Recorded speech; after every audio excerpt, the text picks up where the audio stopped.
신명기 12장입니다. 신명기는 모세가 죽음을 앞두고 남긴 세 편의 고별 설교들 중 두 번째 설교로서 지금까지는 과거의 역사를 통해 이스라엘이 하나님과 그의 계명에 순종해야 할 이유를 밝혔습니다. 이제 여기에서는 이스라엘 백성이 지켜야 할 규례와 법도 그리고 하나님을 섬기는 방법에 대해서 언급하고 있는데요. 특히 12장은 유일신 신앙을 확립하기 위해 10계명 중 제2계명인 우상숭배 금지와 짐승을 잡는 규례, 즉 레위기 17장을 다루고 있습니다. 가나안의 우상 제거 명령이 1절에서 3절까지 기록되어 있는데 모세는 이스라엘 백성이 장차 가나안 땅에 입성하면 맨 처음에 그 주민들이 섬기던 우상을 제거하라고 명령하였습니다. 여기에서 단은 우상 숭배를 위한 제단이고 석상들은 가나안의 주신이요 또 남신은 바알을 섬기는 돌구덩이나 나무 기둥입니다. 아세라 목상은 바알의 모신 또는 아내를 섬기는 묵상이었는데요. 가나안 땅은 여호와 하나님을 섬기기 위해 선택된 거룩한 땅이므로 그곳에서는 우상을 완전히 깨뜨리고 그 이름을 지어 없애버려야 한다는 것입니다. 이것은 이스라엘이 받은 제2계명을 확립하기 위한 것으로서 거룩한 백성으로 선택받은 이스라엘을 가증스러운 우상 숭배로부터 순수한 믿음을 보호하기 위한 것입니다. 이스라엘의 유일한 중앙성소가 4절에서 14절까지 기록되어 있는데요. 우상과 예배 장소를 파괴하라고 명한 모세는 이제 예배하는 두 가지 방법에 대해서 언급하고 있습니다. 하나님께서 지정하신 장소에서만 제물을 드릴 것이라고 4절과 7절에 기록되어 있죠. 가나안 족속들은 자기들이 원하는 곳에서 자기 방식대로 단을 쌓고 우상을 섬겼지만 여호와께서는 가나안 땅 어느 한 곳을 택하여 중앙성소로 삼을 것을 명하셨습니다. 내 이름을 기념하는 곳으로 예루살렘 성전에 대해 예언한 것으로 볼 수 있는데요. 여호와께서 정하신 장소에는 언약의 돌판을 간직한 법궤가 있었습니다. 사사시대에는 법궤가 실로에 있어서 모든 제사가 이곳에서 드려졌고 그 후 다윗은 예루살렘을 수도로 정하고 나서 성소를 세워 법궤를 옮겼고 다시 솔로몬 성전에 놓여졌습니다. 사실상 다윗 이후 이스라엘의 성소는 예루살렘으로 중앙화되었었는데요. 중앙성소라는 개념은 유다의 요시야 왕 때에 생겨났습니다. BC 7세기경이죠. 이스라엘의 유일한 중앙성소는 올바른 예배 의식을 고취시키고 신앙의 순수성을 지키며 또한 하나님의 유일성을 수호하고 이스라엘 민족의 단일성을 강조하기 위한 제도였습니다. 이러한 유일 중앙성소는 오늘날 자신의 죄를 씻고 하나님께로 나아갈 수 있는 온 인류의 유일한 길과 진리와 생명이 되시는 예수 그리스도를 예표한 것입니다.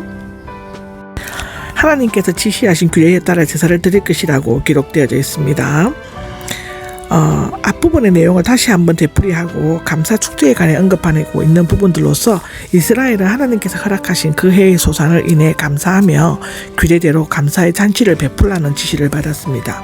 그들은 자기들이 좋다고 생각하는 대로 산당이나 신전을 지어놓고 인간 본의의 방법대로 제사를 드려서는 안 된다는 것입니다. 그들은 가나안에 들어가 살게 될 때 하나님께서 지시하신 규례대로 시행함으로써 하나님 여호와 앞에서 즐거워해야만 한다는 것이라고 기록되어져 있죠. 식용 짐승의 규례와 피의 금령이 나와 있습니다. 여기에서는 중앙성소와 연관하여 짐승을 잡는 규례에 대해서 언급하고 있죠.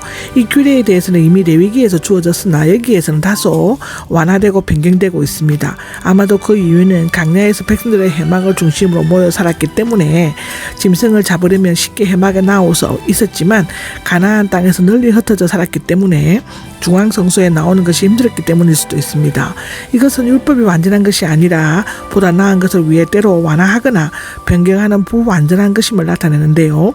원래 레위기는 식욕이나 제물용이라는 막론하고 모든 짐승을 해막문 앞에서 잡고 그 피와 기름을 하나님께 화목제로 드린 다음 먹을 수 있도록 규정하는데요.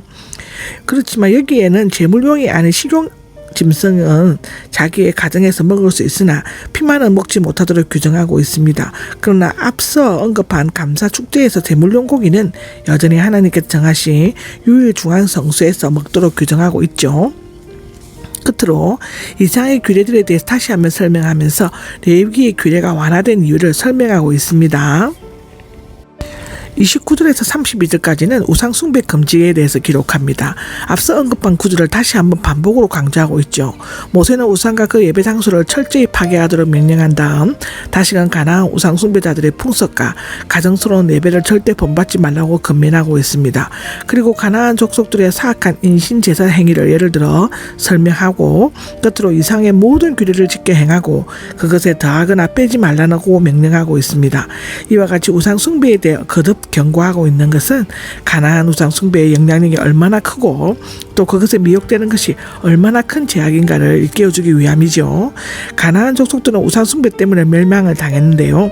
만약 이스라엘 백성이 하나님과 맺은 언약을 무시하고 가나안 신들을 섬기면 그들과 똑같이 멸망당할 것입니다. 하나님의 거룩한 백성은 이 세상에 썩어 없어질 것에 대한 한눈을 팔지 말고 살아계신 참 하나님께 신령과 진정으로 예배를 드려야 한다는 것입니다. 요한복음 4장 24절에 나와 있죠.